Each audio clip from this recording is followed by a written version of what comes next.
The Love Song of J. Alfred Prufrock by T.S. Eliott. Se io credesse che mia risposta fosse a persona che mai tornasse al mondo, questa fiamma staria senza più scosse, ma perciò che giammai di questo fondo non tornò vivo alcun, se io odio il vero, senza tema di infamia ti rispondo. Let us go then, you and I, when the evening is spread out against the sky like a patient etherized upon a table.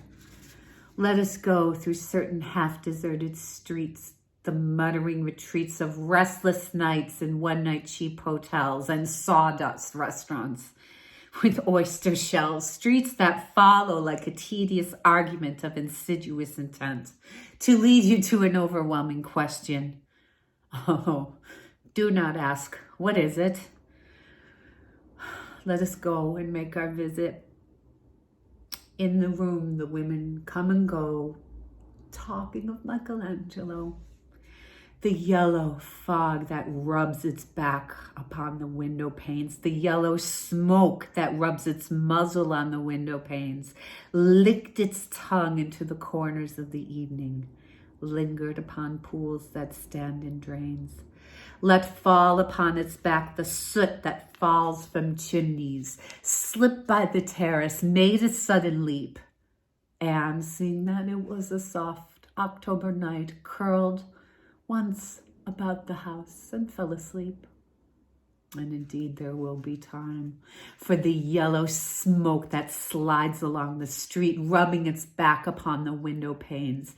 There will be time.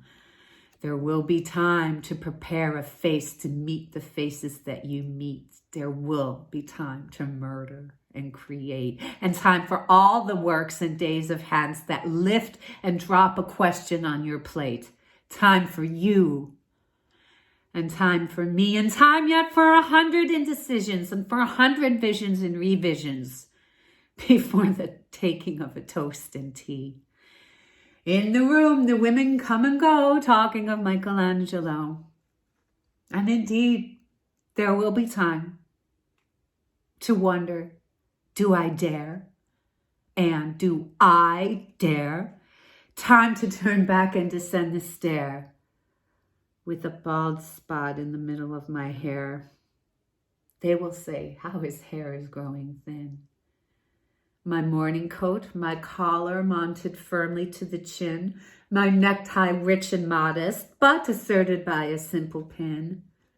They will say, but how his arms and legs are thin. Do I dare disturb the universe? In a minute there is time for decisions and revisions, which in a minute will reverse. For I have known them all already, known them all, have known the evenings, mornings, afternoons. I have measured out my life with coffee spoons. I know the voices dying with the dying fall, beneath the music from a farther room. So how should I presume? And I have known the eyes already, known them all, the eyes that fix you in a formulated phrase. And when I am formulated, sprawling on a pin, when I am pinned and wriggling on the wall, then how should I begin to spit out all the buttons of my days and ways? And how should I presume? And I have known the arms already, known them all. Arms that are braceleted and white and bare, but in the lamplight, downed with soft brown hair. Is it perfume from a dress that makes me so digress? Arms that lie along a table or wrap around a shawl. And should I then presume? And how should I begin? Shall I say I have gone at dusk through narrow streets and watched the smoke that rises from the pipes of lonely men in shirt sleeves leaning out of windows? I should have been a pair of ragged claws scuttling across the floors of a silent sea. And the afternoons, the evenings sleep so peacefully, smoothed by long fingers, asleep, tired, or it malingers. Stretched on the floor, here beside you and me, should I, after tea and cakes and ices, have the strength to force the moment to its crisis? But though I have wept and fasted, wept and prayed, though I have seen my head grown slightly bald, brought in upon a platter, I am no prophet, and here is no great matter. I have seen the moments of my greatness flicker, and I have seen the eternal footman hold my coat and snicker. In short, I was afraid. And would it have been worth it after all, after the cups, the marmalade, the tea, among the porcelain, among some talk of you and me? Would it have been worthwhile to have bitten off the matter with a smile? To have squeezed the universe into a ball, to roll it towards some overwhelming question, to say, I am Lazarus come from the dead, come back to tell you all, I shall tell you all. If one, settling a pillow by her head, should say, that is not what I meant at all. That is not it at all. And would it have been worth it after all? Would it have been worthwhile after the sunsets and the dooryards and the sprinkled streets, after the novels, after the teacups, after the skirts that trail along the floor? And this, and so much more?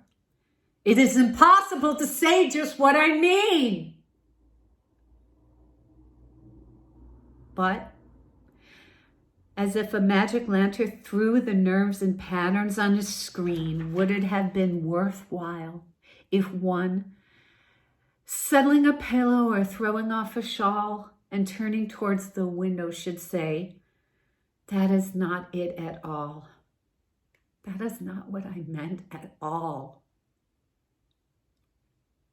No, I am not Prince Hamlet, nor was meant to be. Am an attendant lord, one that will do to swell a progress, start a scene or two, advise the prince, no doubt an easy tool, deferential, glad to be of use, politic, cautious, meticulous, full of high sentence, but a bit obtuse.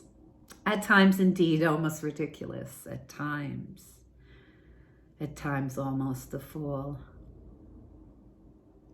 I grow old. I shall wear the bottom of my trousers rolled. Shall I part my hair behind? Do I dare to eat a peach? I shall wear white flannel trousers and walk upon the beach. I have heard the mermaids singing each to each. I do not think they will sing for me. I have seen them riding seaward on the waves, combining the white hair of the waves blown back with the wind blows the water white and black. We have lingered in the chambers of the sea, by sea girls wreathed with seaweeds red and brown, till human voices wake us and we drown.